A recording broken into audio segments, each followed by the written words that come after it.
What's up, guys? Welcome to Sick Days. Just before we start this episode with Chris, just want to let you know we still don't have a sponsor, and maybe eventually we'll get there, but if you still want to support, head over to clubdistribution.com/LBS. You can get some t-shirts or some boards, which Chris actually collabed on with me before, so if you want to support him as well and get his name out, head over there or hit up Slurrped.pdf on his page and see what you can get. Thank you guys and enjoy this episode. What's your dog's name again? This is Bean. Hey, Bean. Bean doesn't like me from what it looks like. We're here with Chris today. What's up, aka guys? Slurrped.pdf. We're in his basement, in his studio area. He has a dog named Bean, she's just looking. It's a girl, right? Yeah, she's a girl. She's very protective. Yeah, I don't know. Maybe I have some bad juju on me, but she can definitely smell it. Whatever it is, I'm going to try to. She's like mad doggy right now. I'm not offended in any way. I hope you know that. She's just being a dog, and I'm thrown off by that because most dogs generally love me, and I get along with random stranger dogs all the time. So Bean is probably just on guard, and I'm sorry, Bean. I hope I can prove my loyalties to you. I think it's because she lived with cats. She used to be pretty friendly, and then she moved in with 3 cats, and now she's even like on guard with like other dogs too. Really? Like for the past year, she like thinks she's a cat. That's funny. Okay, well, if you hear her growl, it's probably because of me. She's sniffing around. Can you hear her? Yeah. It's a podcast. You're the star, Bean. You're the star, I promise. I'll just let her sniff me the whole time, and she can do that. ASMR. Yeah. But I just want to start off by saying, dude, I believe you are like a renaissance man in art. If you guys don't know who Chris is, his online handle is Slurrped.pdf. Could you spell it out? SLURRPED.pdf. Okay, cool. Because I mess it up each time I look for your name to show somebody, and I just want to make sure we get it right. But you are a video creator, you are an artist, you are a skateboarder, and you tattoo. You kind of do like everything I want to do, but good. Like everything you do, I want to do, but I put 0 time and 0 discipline into it. So I just suck at all that. I just want to let you know that it's fucking sick what you do, and you probably have one of the more original YouTube channels that I've seen in a really long time. Thank you, man. Like I watched all of them. Oh, hell yeah. My favorite one is the Minion one. The Minion. That one speaks to my heart. Like 1 year I was a Minion, like 4 years ago. Oh. So you doing the zombie Minion video was just fucking great, and you're editing in it, and you just morphing yourself into a Minion. That's fucking hilarious. I fuck with that heavy. I lost sleep from that video. Like I remember staying up all night thinking about the intro, and like I couldn't go to sleep because I just had this like cursed intro. Oh my so God. I didn't sleep at all, and then I just woke up one day and like spent like 8 hours making this cheesy intro, but it was like super fun. So you like you stayed fixated on it. I do that too. Like I'll stay fixated once I have an idea. I have to make it, or else I go fucking crazy. Yeah. I imagine that's what you go through, especially with how much art you pump out every single day from what it looks like. You have to do it, huh? Yeah, well, so there's certain ideas that I get fixated on, and then there's other times where it's like, I think what helps me stay productive is like, I work on little bits throughout the time. So as long as I get one layer down, I can always come back to it. And just like, I think starting's always the hardest. Yeah. So if you go to a painting that's like halfway finished, it's a lot easier than like starting from brand new. Yeah, that makes sense. I don't even halfway finish my halfway finishes. Like I'll start something and I realize it sucks. Like I started drawing skulls because I can't do anything, and after my second skull, I was like, all right, I'm done. I give up on this. This is fucking stupid. But I know if I try it, I could probably get better at it. Like, Yeah. I wanted a tattoo as well, and I started drawing just like classic, Traditionals. traditional Sailor Jerry style tattoos, and I got decent at making roses for a bit. Yeah. But I just fell off at one point, and I just couldn't do it. Like I don't know how you keep a sketchbook. I don't know how any artist does that and continuously does art every single day. I just don't have that discipline. I don't know why, but A lot of it is like, not like, well, it's like kind of discipline, but a lot of it's just like killing time. So it's like, I like to have a sketchbook because there's been many times where I'm like stuck at work or like stuck somewhere. But because of that like sketchbook, it like feels better than like scrolling through TikTok. So it's just like having it physically with you kind of become second nature rather than forcing. And then I think the nice thing about sketchbook is like it's literally just like a scribble page, so it's like you don't really think of it as like doing something fancy, and there's no like attachment compared to like a bigger piece where you're like, all right, I spent $50 on this canvas, it has to be good. At least a sketchbook, it's like just a small little piece of paper that you can scribble, and if it's bad, you don't have to show anyone. I saw that they did a video where you were like quantity over quality, Yeah. and you talked about just like getting those sketches in, and eventually you'll learn more. That makes sense. I think the only thing I can stay like disciplined with is skateboarding, and like that makes sense to me. But I imagine you just really really love art, and it's something you just can't get away from. Yeah. What's the origin story for Slurrpedia? I've been curious about that. Like the name? Yeah, like where'd that come from?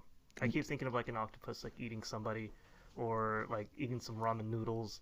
Like where am I wrong here? So it came from playing GTA with Keith, and then he was just like running over pedestrians, and he would be like, he got slurped. Oh my god! Every time someone died. It's always something random. Yeah. With the origin name.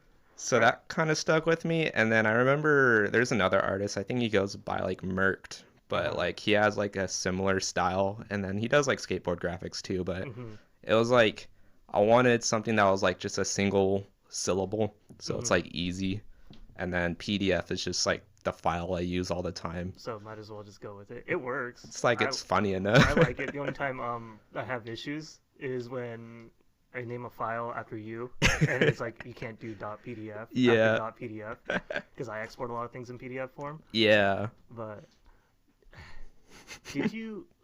there's obviously a lot of tagging in your art. Did you originally start with tagging? It was just like I did art first, and then I did tagging. Well, I did stencil art and street art, and then I got bullied out of that because it was kind of corny. Then I did tagging. Out of it? It's just like, I don't know. It's like if you do stencils, it's kind of frowned upon, at least in the tagging community. Like Banksy style thing? Banksy style. It's not like real graffiti type deal. People want you to do the full letters and style. Full letters, and it's like cheating, quote unquote. So when did you start? I think high school. High school? So high school, about senior year, and then I moved to Chico. And then I found like a little crew, and like we never got too good at it, but it was like still like it was cathartic, and it was like a good way of like testing out like how to put up your art without like getting like breaking the bank. So that's kind of where I learned like my stickers and like how to promote yourself like super cheap is through like learning how to get like post office stickers and label makers. Yeah. And then going out in the streets and like posting it everywhere. So was your goal originally to set up a career through art? Like the moment you started doing graffiti and like stencil art, were you like, I need to make this my life career? Let's see. It was more for fun. I didn't start like thinking it was my career till like I graduated college and realized I didn't like doing graphic design. Is that what you went for? Yeah. Graphic design? So I went to Chico State for graphic design for about 4 years.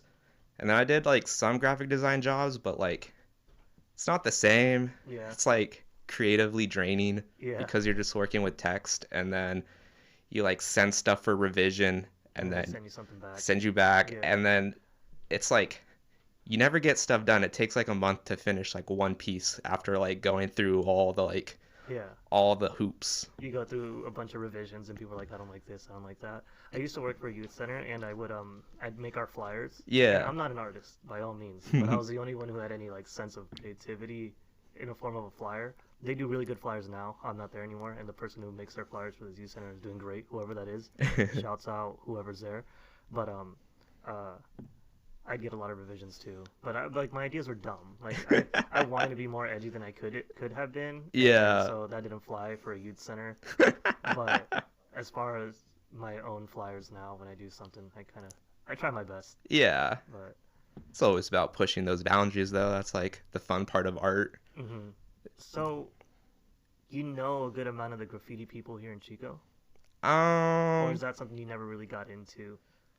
Like, as far as, like, you were in the culture for a minute, right? Yeah, so I've met some people. I was always, like in the outer circle where like I knew faces Mm-hmm. and like I talked to some of them, but like a lot of it I was like almost in it pretty Yeah, much. because there's a lot of taggers out here. I pay Yeah. attention to that ever since I was a kid and I saw the I'm sorry, I started with the Banksy video. Well, Yeah. obviously I started with watching like trains pass by and seeing the graffiti on there, and I was like, that's sick. And Mm-hmm. then as I got older, I started seeing all that stuff. I had some friends who got into tagging, but after watching like again like those Banksy videos and Exit through stuff the like gift that, exit shop. through the gift shop, Yeah. dude. When that came out, I was like, yo, this is fucking sick. That's what started me too. Yeah, I started paying more attention, and so I still every once in a while see who's tagging around, and I'm just curious, who is SNEK? Don't Sneak. tell me who it is, but you don't have to, because I imagine they want their information private. But do you ever get to meet him? Yeah, he's at the skate park. No freaking way. Yeah. Wow. I was always curious. He has like the most stuff I've seen around town. Is Yes. he like the top guy here, or is there someone else? His crew, I think Kulo does a lot of stuff around here, and then Xer. Mm-hmm. But like usually, yeah, that those like guys are like owning Chico right now. Yeah. Well, shouts out to it's Sneak. Yeah, Okay, Sneak. shouts out to Sneak. I just want you to know I see your stuff everywhere, and I'm always curious of who the hell you are. And I hope like every once in a while maybe catch you doing it in the act, because I drive late at night every once in a while, so maybe I'll see you. I won't reveal your identity though. So, and Chris won't either. But I was just really curious about that. I've been wanting to know for the longest time, because I've seen his stuff in Red Bluff. I've Mm-hmm. seen his stuff in Reading since I was a kid. So I don't know how long he's been doing this, or if he took that from someone else, but Probably for a fat minute. It's like you go on hikes and and you you see his see it. stuff. Yeah, dude, that's crazy to me. But cool, thank you. That's been a burning question. Is that what got you to start doing art, or did you start art way before that? So I started art around, well, realistically, like sixth grade drawing Shy Guys. Mm-hmm. And then before I like doubled down on like art, I was like making video games Mm-hmm. and I like it was fun, but like I would spend more time doing graphics than actually coding. Mm-hmm. And then by the time I've like spent like 3 years making video games, Oh, that's right. You made video games as well. Add yeah, that to his list of things. He's also made video games, and I think you have like a couple out, right? yeah, they're on my Patreon for free and whatnot. Yeah. But yeah, like I would spend summers just like coding, and Mm-hmm. then it got to the point where I was like, well, I like doing art more than actually programming because it's Mm-hmm. like a lot of trial and error. Mm-hmm. So I think after I finished like my video game phase, that's when I like really got into art because I was already doing so much assets Mm-hmm. and like I already knew it was like pretty much like prerequisite for doing a lot of other things. It's like you never realize how many times you need like a good piece of artwork to be presentable Mm-hmm. until you try to do something and realize you don't have artwork to show for it. Oh, damn. Whether you do like branding or marketing or you want to make a t-shirt business, Mm-hmm. it's there, but you never realize like how crucial it is to That's promoting something. promoting's weird, dude. Yeah. It's hard to promote things. Like even just trying to promote this podcast. Obviously, I just started, but like I'm trying to think of how to promote it, and unfortunately, due to a lot of things right now, TikTok is like the best way to promote anything you do nowadays. Yeah. Like, do you barely upload any reels about your stuff, huh? Um, I see it every once in a while. every But once in a while. do you ever like get into that, or do you just like rather not be consumed by the advertisement styles? Um, so right now I'm working. My main focus is like long form videos Mm-hmm. because that's what I need to get monetized on YouTube. Mm-hmm. But once I like start to get that going, I think I'll eventually try to like find a good format to cut up my long form into short form. Mm-hmm. But as of right now, it's just like I'd rather like put more eggs on like long form content first than reels. I enjoy long form content more. I Yeah, also like I hate that we're in the age of short form content, and it's so you have to pump out so many ideas in so little time. yeah. And I don't know how people keep it up. Like when I see someone who's really popular, I'm like, how do you do it? So much. They're just throwing so much at the wall, but it's sticking. Yeah, and then they realize they have a team that helps them. There's these dudes who they start up a page, right? And Mm. then they scour the internet for clips of things, and then they have a format they follow of they do like a double video where it's like quote person and something important, and then the bottom is just like a random ASMR video, and Yeah. they'll farm that all day So long much until farming. their accounts get so big enough that they start getting money from it, and Yeah. then they just repost those videos once the account gets big enough to get that remonetization, because those videos will pop up like 100 times and people will still like and repost it, Yeah. which is crazy to me. I don't know, like it's weird to know that there's like a system built to like hack It, TikTok and hack YouTube. it's crazy, like you like the amount of like content farming, and now it's turning into like AI content farming. Yeah. It's like frustrating, but like it makes sense. Do you worry about the AI stuff? Like Uh since AI's come out, I don't know how much you get jobs or how much you get like what's the word I'm looking for? Commissioned. But has that gone down since AI got popular, or has it not been about the same? It's always been the same, like because I do like traditional stuff too. Mm-hmm. A lot of people buy like my traditional art Yeah. that's like actually painted instead of like prints. Yeah. So it's like it hasn't really affected me. I think the thing about AI is it's like it's cool to get cool ideas, but it's Mm-hmm. hard to like control it and make it consistent. Yeah. So like a lot of people that want like a more in-depth project like a comic or something that requires more than just a single image, Yeah. AI is like doesn't really help them that much Yeah. It can only go so far. because it's everything's a different style, the lighting, the whole atmosphere of this scene is changing with every shot, and Yeah. like so as of right now I'm not too worried about Mm-hmm. it, but at the same time it's like I feel like people are starting to get disenchanted by AI too. Are they getting bored of it? You feel like already? Kinda. It's like you got all the artists pushing back. It's kind of like NFTs. Like Mm-hmm. I feel like AI is like the crypto bros of art, pretty much. Okay. I didn't get into NFTs or anything like that. In my head, anything I buy that's digital is really hard for me to justify. But I think it's because I grew up in an era of like buying physical copies of things Yeah. and just wanting to hold that piece. Mm-hmm. Like I personally would love to commission everything physically if I had the money to do it, Yeah. but unfortunately I do not.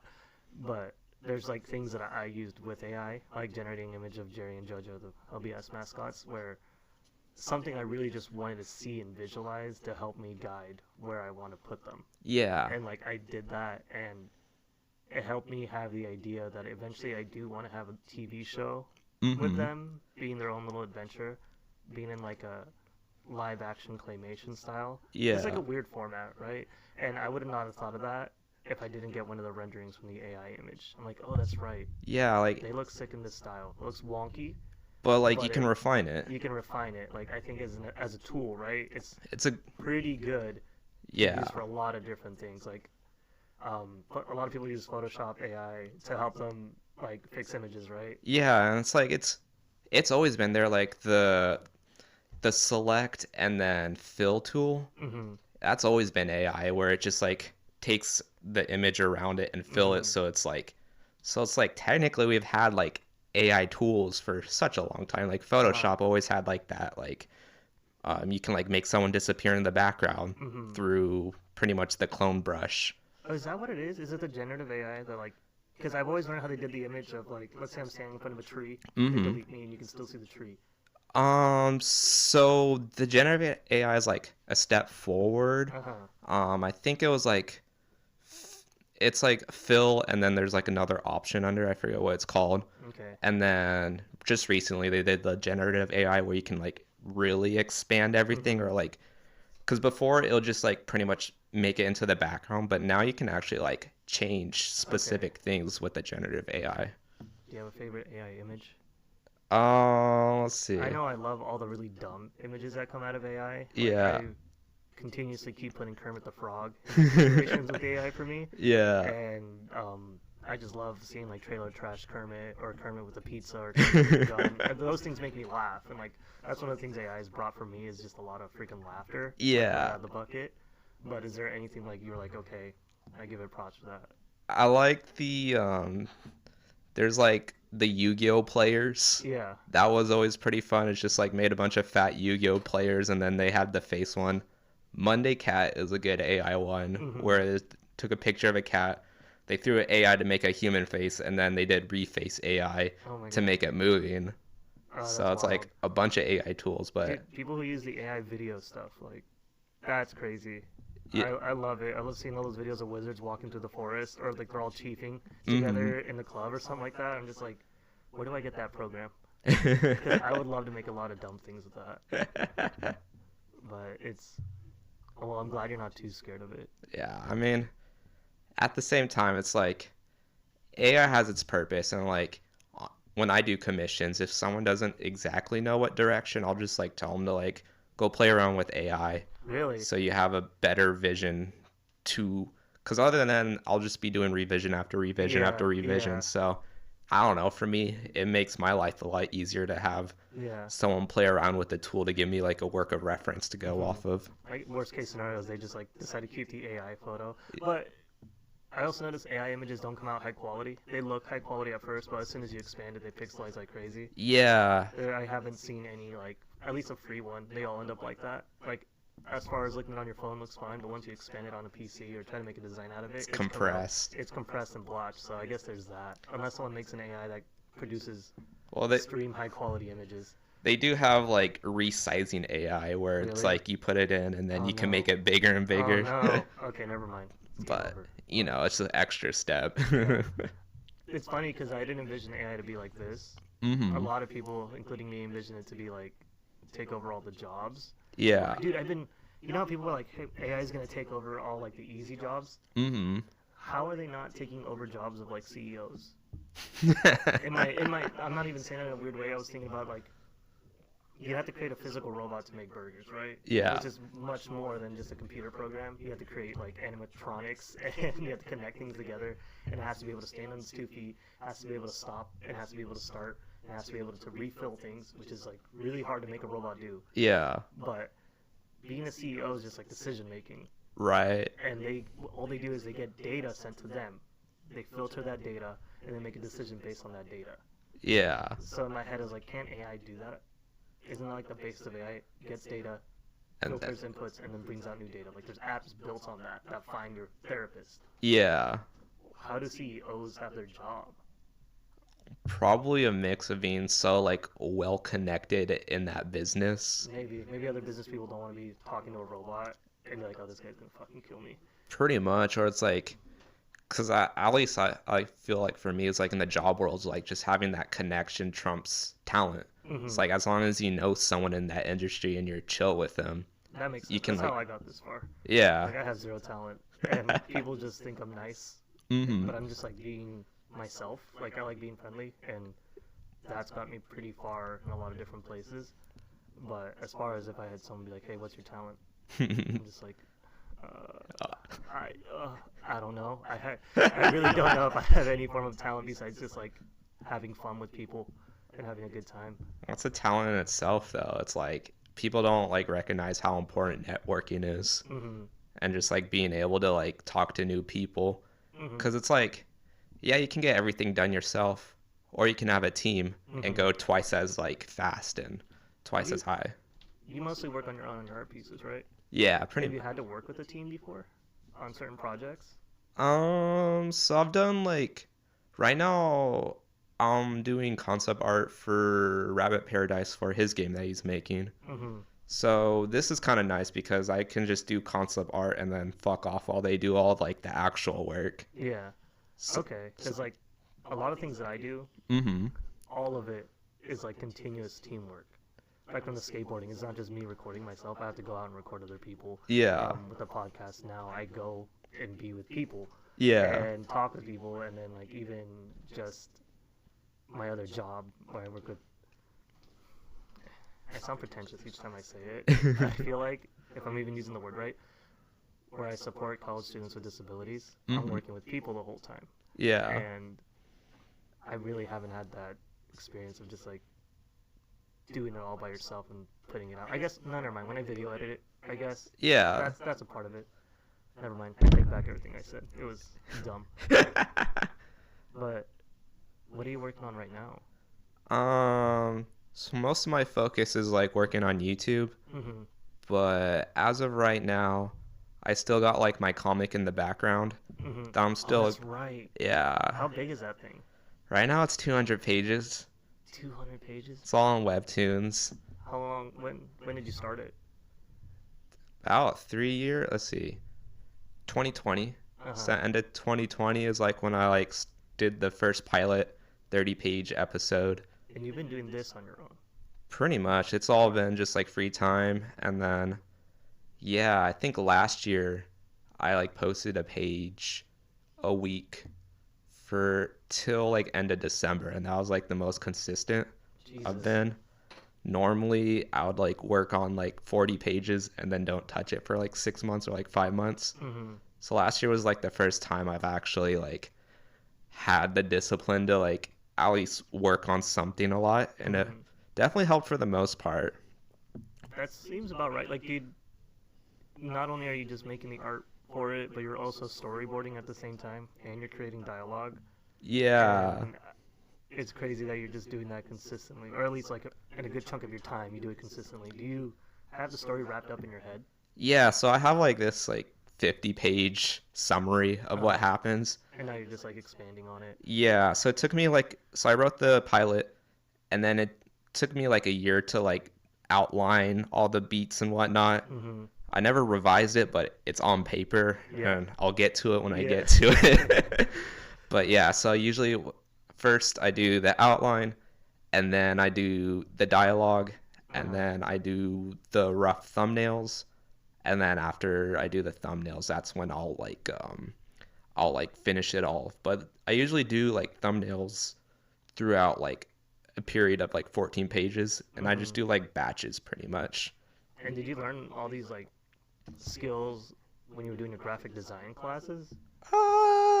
Because like you seem pretty organized in the way you do things. Obviously from the outside looking in, it looks like really like disorganized. I'm trying to say that without insulting you. Yeah. Just because I see lots of pieces, and I know most artists aren't generally organized. Yeah. Ways, but it looks like you are very contained, and almost like there's like what is that, system to your madness type stuff. I don't know if there is or if there isn't. A lot of it's trial and error. Yeah. Because I like to like watch YouTube videos on how things are done, and then I never follow those advice. Instructions. And then I do the project, and I run into all these hiccups, and I realize why they give those advice, and then I learn from that.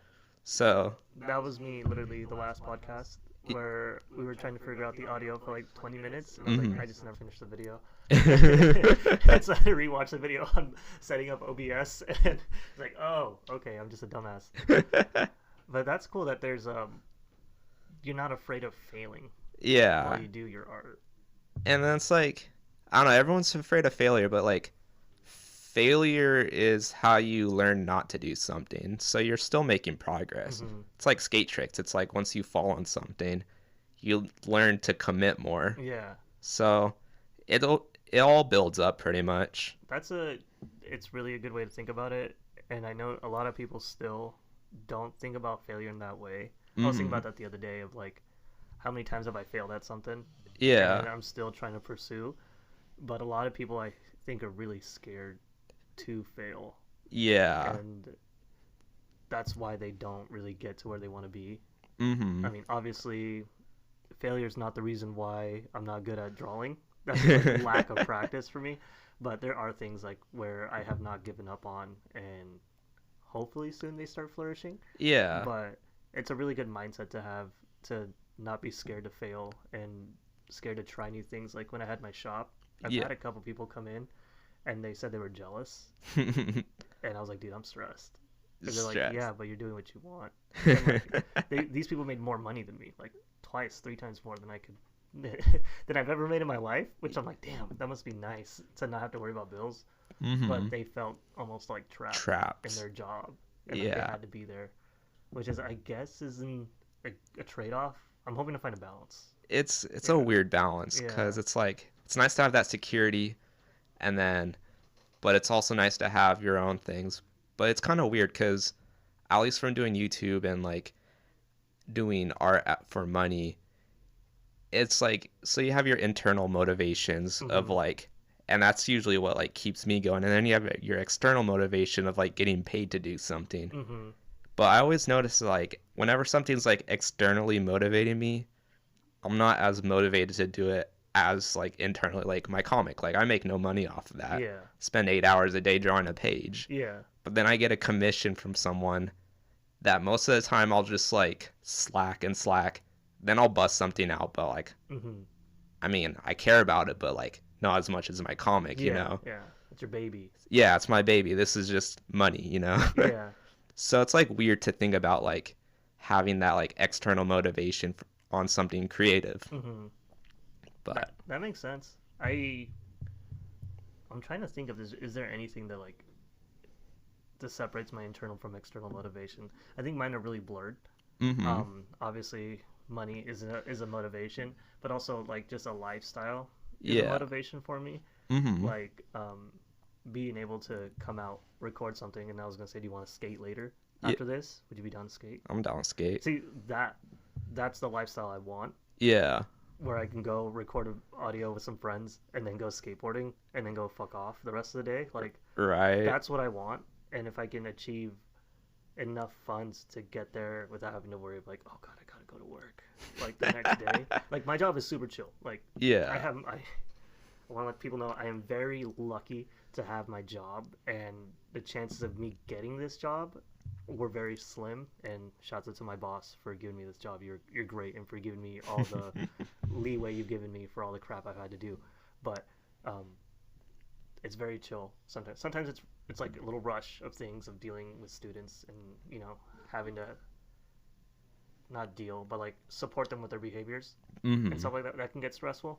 But for the most part, I'm like really lucky to have this job. Some Fridays we're just coloring all day, and I'll bring my daughter with me, and she'll love it.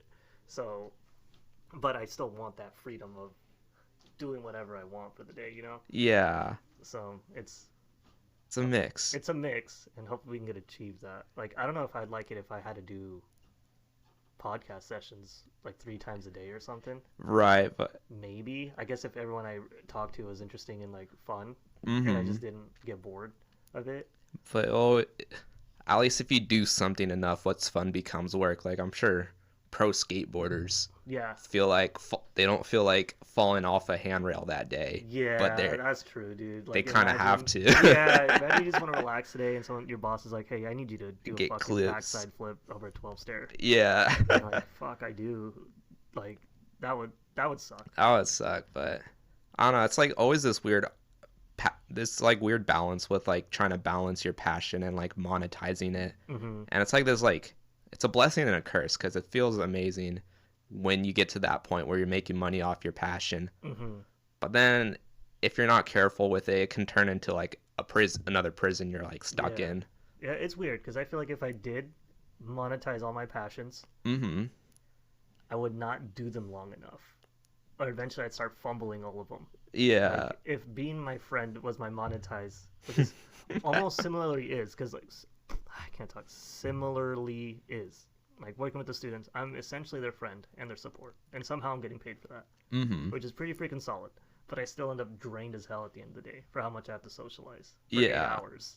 It- Just like socializing with somebody, and sometimes you don't even want to be there because life happens and like you have Stuff. You're in your own headspace, but you got to be a friend Yeah. for that whole day. And like it sounds fun, but you could imagine where you'd be like, oh my god, I want to go home. Right. But it is what it is with that. It is what it is. Do you have any advice for anyone? Let's see. I'd say like definitely. So when you start out art, there's so many like different skill trees of like, you can get into animation, you can get into manga, you can get into like storyboarding and concept art. They all require like a different set of art skills, like even backgrounding, Mm-hmm. and it's very overwhelming. But at least for me, being like so spread out and a jack of all trades, like all those skills eventually build up on each other. Mm-hmm. And I don't know, a lot of people say like, find one thing and get super good at it. But I definitely ignored that. When Yeah. you told me in college, not in college, in high school, my counselors, they saw what I wanted to do, because I wanted to do filmography originally and psychology, mm-hmm. and they're like, these are so drastically different. You should just focus to one. I'm like, but why? Like, Why? Yeah. and so I listened to them, and now I spent like 3 or 4 years not knowing what the hell I was doing, and Yeah. Lord behold, I ended up here still, like 10 years later after high school. Like, oh, I ended up doing what I want to do instead of jumping through all those hoops. Exactly. And like you never know what you want to niche in till you Yeah. try out everything. Yeah. So like at least when you're starting, just like try out everything and eventually you'll find what you want to do. Mm-hmm. But like don't think those other skills aren't adding up to it, because they are. Mm-hmm. So you should overall just dip your toes in the water and try everything. Try everything, because I don't know, you got time. Everyone got time when they're trying. Mm-hmm. And if you don't like it, you don't like it, and you just move on to the next thing. But like don't be afraid to like dip your toes in different mediums. Mm-hmm. At least for me, because I stuck away from painting for like so long. Like I was always like pen and ink, and then it wasn't until like a year or like 2 years ago that I like fucked around with painting and was like, oh wow, I can do like bigger pieces faster. And it's like so when you're working with like ballpoint pens or Sharpie, you're doing a lot of little details, but with painting it's like broader strokes. Okay. And then you embrace like the chaos and like messiness of what painting is. That's sick. So it's like it's its own skill set, and like trying to get used to like not outlining everything took a while, but like once you like kind of embrace it, it's definitely a lot like more fun. That's pretty sick. Hearing those different things about art just like reminds you of how good it feels to like engulf yourself in something. And just like anything, like skateboarding as an example, you can love skateboarding, and then once you start skating, there's bowl skating, there's flat ground, there's freestyle, there's ledge, and there's like a whole array of like different things you can get into. Like I fucking suck at skating a bowl. Like I can rock the fakie and rock and roll and like no stall and stuff like that, but I do not give the time to learn how to actual stall. I still can't do it. Like I'll love tap it, but you have like big spin back disasters on it and like crazy things like that. Is there a thing you think people should skip when they start doing art or start getting into like art creativity? Is there anything you're like, wow, that was a complete waste of my time? That's a tough one, because everyone's different, and like everyone has their own like niche. What's one thing that you got gimmicked on? You're like, God damn it, these people shouldn't be doing this to people. Because I see it all the time on the internet. Like for every like, I don't know if it's just me being me, but I notice any niche pocket or any hobby, immediately there's a group of people that tell you like, this is the fastest way. Fastest way to grow YouTube subscribers, fastest way to get bulked up, fastest way to get better at skateboarding. Okay. Is there anything in the art world that you've seen that you're just like, dude, shut the hell up? Don't be telling people this misinformation, because you're just gonna delay them from growing. Print on demand stuff. Print on demand. So there's a lot of people that are saying like, yeah, make a Redbubble, make a Society 6 store, easy passive income. But like what they don't tell you is like you're probably gonna have to make 200 designs first. Oh my god. And then maybe you'll show up on the algorithm, or if you don't have an established audience, then maybe you'll. But like trying to start up without an audience on like print on demand stuff, it's like very tough. And like even for me, it's like I have like 2,000 followers on Instagram. I think I sold 2 things, and it was because it was my friend's cat and they bought it. Over 2 years. Dude, it's the ratio of how many followers you have compared to how much you sell. There's no correlation, I feel like. Yeah. I know there's some mathematics to it, like 1%. 1 to 10% is your sales. Like, and those are good. Yeah. Out of 100 people, maybe 2 will buy something. Yeah. Unless you slowly accumulated those 100 people, chances are the buying ratio is a lot higher. Because like sometimes for me, I only have like 1,000 followers on the LBS Instagram. I only have $900 on my personal, but out of that, probably 10 people would buy a T-shirt. Sometimes more, sometimes less. But like I've never reached the threshold of like getting even bigger than that. So, numbers on the internet kind of like lie to you. They do, and it's weird. And we get sucked into this idea: the more followers I got, the more I'm gonna make. Yeah, and it's like I'll definitely fall into that too. And it's like, Cause yeah, you got followers, and it's like it's a vanity number, Mm-hmm. but that vanity number kind of helps. Like at least when I get into markets, I feel more confident. Was like, Yeah. so Like, yeah, like I got 2,000 followers. uh-huh. Let me in this market. It Like kind of, it's almost like a badge, right? Like a flashing badge. Like at least 2,000 people will have looked at my page, so there's potential that you'll make money too. exactly, and it's like, look, I'm established enough. Yeah. Even though I know for sure, like at most one or two people are gonna show up, no matter how much I promote it. Yeah. But Yeah. they don't have to know that. They don't have to know that, and that's part of the game, right? Like, because you will go, and maybe you'll get one more follower, and Yeah, that slowly stacks upon yourself. Like, how long have you had your YouTube channel? a year, A year. And so, what are you at right now? 625. 625, and that's like two people a day Yeah, subbing to you. Obviously, a little less than two, 1.5, one, whatever the math is, but still, like, that's accumulation of whatever video you put out, and slowly got followers from it. pretty much. Which is a lot of people don't think about. I've had my YouTube channel for over 10 years. And I have, this morning I checked, 477, Hell yeah. which is more than anything my fault, because I was never consistent. Mm-hmm. I would always start recording videos and then just stop for like 8 months, Yeah. and then start recording videos, then stop for like 8 months. Shouts out to like the 15 to 20 subs that still watch like my videos and comment on there, because I have people who were like, finally you uploaded something. Yeah. Shouts out Killer 711. You've been watching my videos for a pretty long time now, and I appreciate you sticking by. You even commented last night on a short that I uploaded. Yeah. And so like, you truly are a follower, and I appreciate the hell out of you, dude. And I know you're gonna listen to this because you asked when I'm uploading an episode. So shouts out to you. You get, if I had a Twitch, I'd give you whatever Twitch gives for Supreme. You're dope, bro. I know you work at Little Caesars. I hope you don't work there anymore. I hope you have a good job. But like, that kind of stuff is, That's why I like YouTube though, is like I feel like the followers are like people that subscribe to you are there for you. It's more like it's a better quality compared to Yeah. Instagram. Like yeah, Instagram I feel is like just a phone book. Like it really is. I for sure, a lot of the subs I have on YouTube are people I just don't know. yeah, but Which I'm like, wow, you like my dumb video enough to follow me. Thank you. I appreciate that. and they comment and they come back, which is like crazy. You're like, where are you from? And you Right. look at the YouTube ratio data. It's like, well, someone's from Scandinavia, and you're like, dude, thank you. Right. Please tell your friends. Like on TikTok, the LBS page has we only have like 125 on there, Mhm. and that's been organic. It hasn't been from me telling people go follow our TikTok. I've never posted it on the Instagram page, Yeah. and so we have like, for whatever reason, like a small ratio of Russian followers. I don't know why, and they'll just see Russian comments on it, and I'll translate them like, "This is sick. I hope you guys keep skating," and stuff like that. That's So lit. it's funny where it comes from. Yeah. It's never where you think. Yeah, and like my personal TikTok, which I don't give out to anybody, Mhm. and that one I only have 25.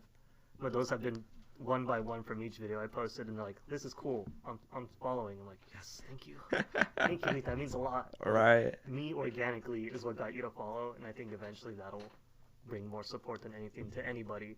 I know. Doing any form of social media, I believe, is slowly but surely gaining your followers. Obviously, if you do something really niche and crazy, you're gonna get a lot of views and subs that way. But Yeah. I've also noticed the internet moves on so freaking fast that if you have 1 million followers today, Doesn't you might matter. have no one watching tomorrow, Yeah. which is wild to think about. I love seeing the videos of people who got famous for like a week and then where they're at now, and they usually end up like, some people do really good. I Some don't know. people like make the most of it. Yeah, and like, have you seen the Skibbity Bop guy? The yeah. big dude. He gets paid to do.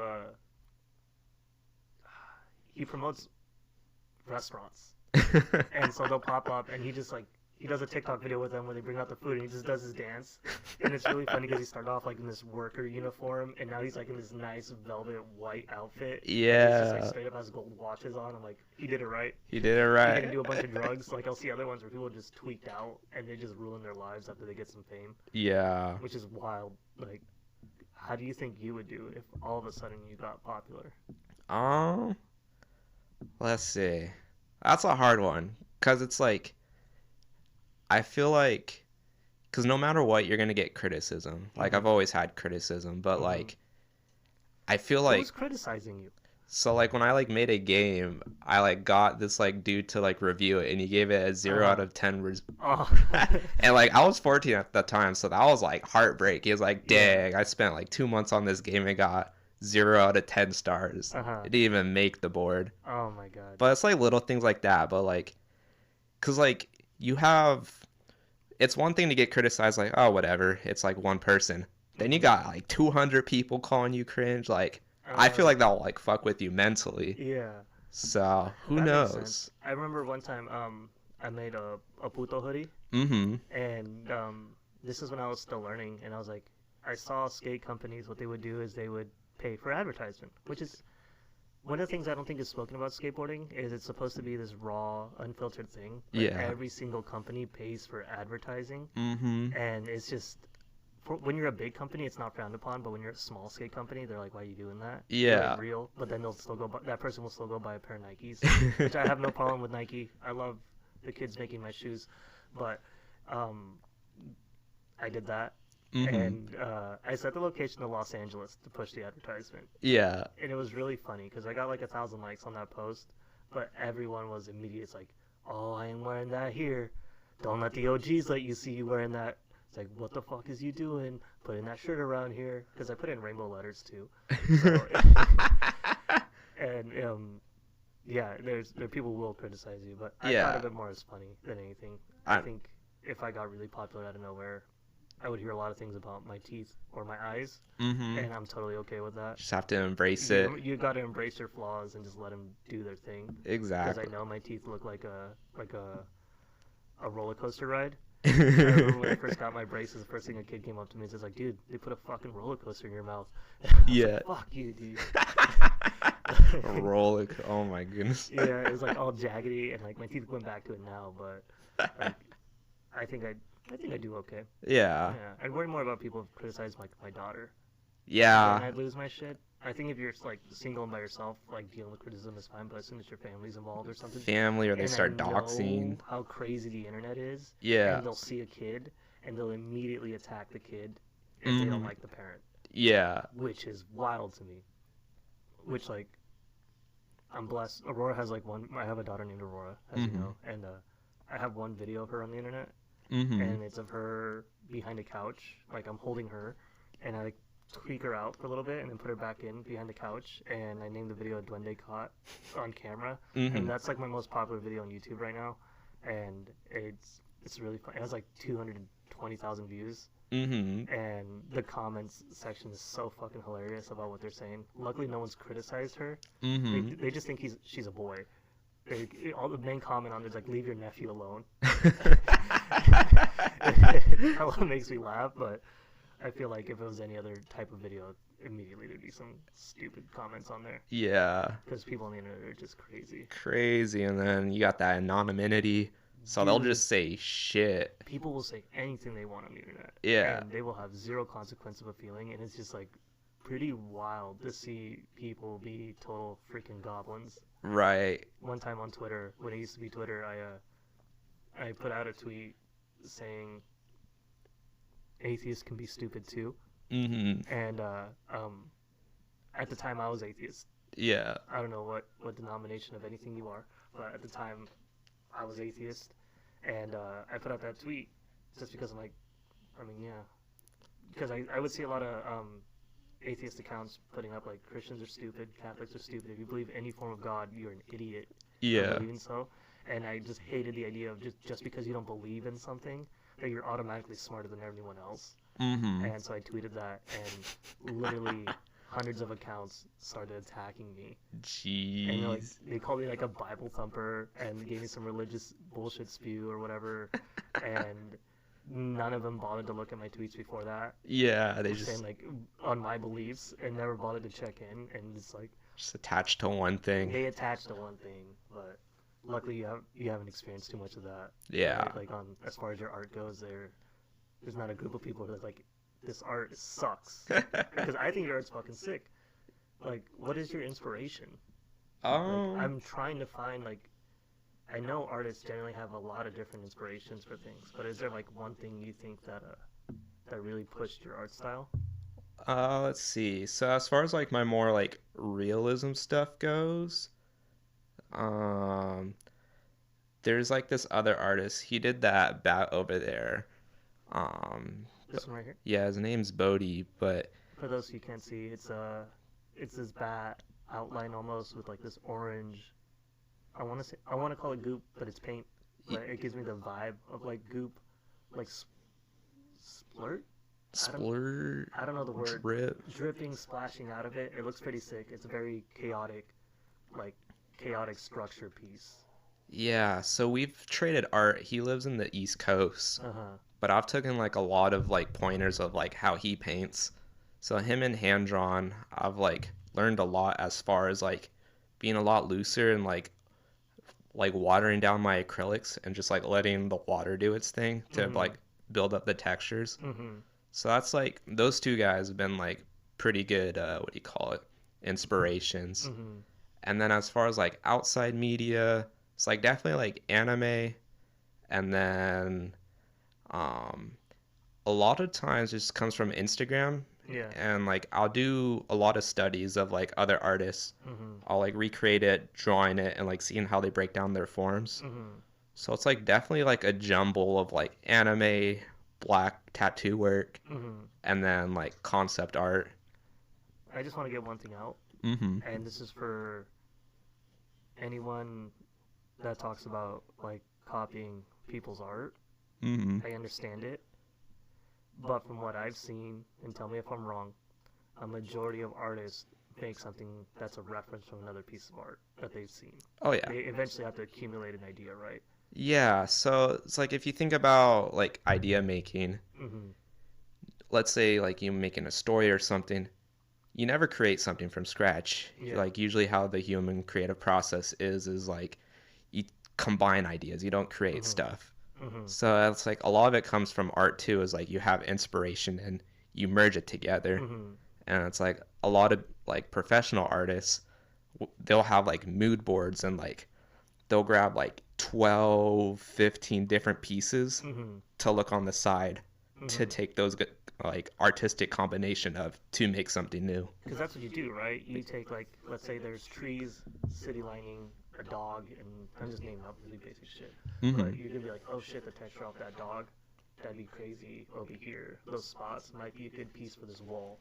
And you're just Yeah, like mixing it up and combining it into something new, right? pretty much. So every once in a while on the internet, I'll see people complaining or like attacking an artist for copying an idea, and it's sometimes they look really similar. Like, okay, you didn't really try. You just, like, Yeah, color swapped essentially. But there's times where it's like, dude, like anyone could have made that, and they're just complaining to complain. I yeah. see that every once in a while, so I was just like, I want to let people know. Because it's like it's a very blurry line. Yeah. Like it's very easy to go into the copying territory, and there's Mhm. no like Because you get the cutoffs here. hardcore. You get the hardcore people. Like, there's people who won't wear Supreme Mm-hmm. because of the logo was taken.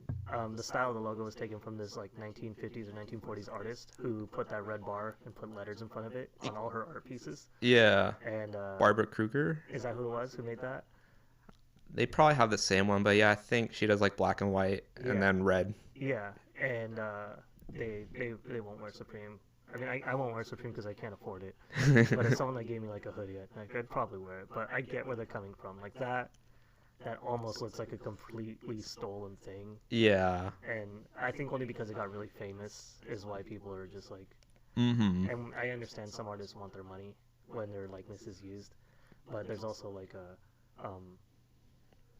sometimes that likeness was already taken from something else they did. And Yeah. I've seen that too, where an artist complains about another artist or a big artist taking what they took, and then I look into that artist, and they took that from another artist. It's weird. It's weird, and I'm sure it's not just artists. It's like a lot of different fields that do that. Maybe Yeah. it's just people. Maybe. Yeah. Maybe they feel like I found this, therefore it's mine, Yeah. even though the person who owned it was there long before you or whatever it was. Right. Your art looks pretty original, Mm-hmm. I guess is what I'm trying to get at. So Thank you. I feel like I've seen it before, but it's ambiguous enough to like I can't pinpoint it where I saw it. Yeah. It has very street-esque, very. I keep going back to the word chaotic. very mechanical in the sense of like it. I'm not saying in the sense of like you take a step-by-step process. The structures. There's a lot of structure in your art, which is pretty fucking cool. Like this one with the skeleton bones, and then it immediately turns into liquid. It turns into liquid. It's the best way I can describe it. It turns from structure to liquid, as if bones were getting melted. Yeah. Floating off into space in a zero gravity chamber. Those are the vibes I get off of it, and I like. Maybe Slurped makes sense now because you're almost like killing something. Slurpifying it. Yeah, you're slurping. And then that's what I associated with because it was like Slurrped.pdf. Oh, that makes sense. His art looks like it's being pulled and like sucked off on a chamber of like deoxygenized like. I don't know if that makes any sense. Yeah. Like if someone broke the glass in a spaceship and everything's getting pulled out, some guy's skin got torn off and there's a skeleton coming out and there's a black hole and everything's getting morphed in a weird way. Yeah. That's how I interpret your art. Hell yeah. If that's okay. I mean, that's sick. Okay, cool. I was worried. I was like, because sometimes people will interpret something I make and will get a completely wrong idea, but it's all my fault because like, what are they supposed to interpret? A freaking dog and a tree with rain on it? Right. I love recording videos, so like, I like making really surreal style things, like, lack of a better word, backroom-esque, you know, obscure, stupid imagery that a 14-year-old kid would like. And I'm stuck in that phase of creativity where that's what I like and enjoy seeing with like some moody music and stuff like that. But there are times where I show someone, they're like, I don't know. Like, you don't get it? Like, you don't get what this is? This is aesthetic. Aesthetic. But they're like, no, it's not. They're like, what's that? What's that? Yeah. But is that Keith? Yo. Keith, you want to say something? I love you all. I hope everybody has a great day. Oh, hell yeah. Shouts out, Keith. Have a good one, bro. That's hype. But yeah, dude. Is there anything else you want to talk about? I don't know. I feel like we've covered. You got everything out? Is there anything you like want to say to anyone listening? All probably 15 of them. Well, if you guys would be nice, go ahead check out my YouTube channel, Slurrped.pdf. I'm trying to cover on like how to like my creative process and like what I wish I would have known while starting to learn art.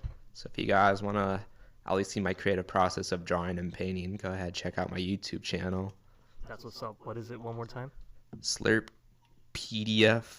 You might have to type it a lot because I don't know how I spelt it on YouTube.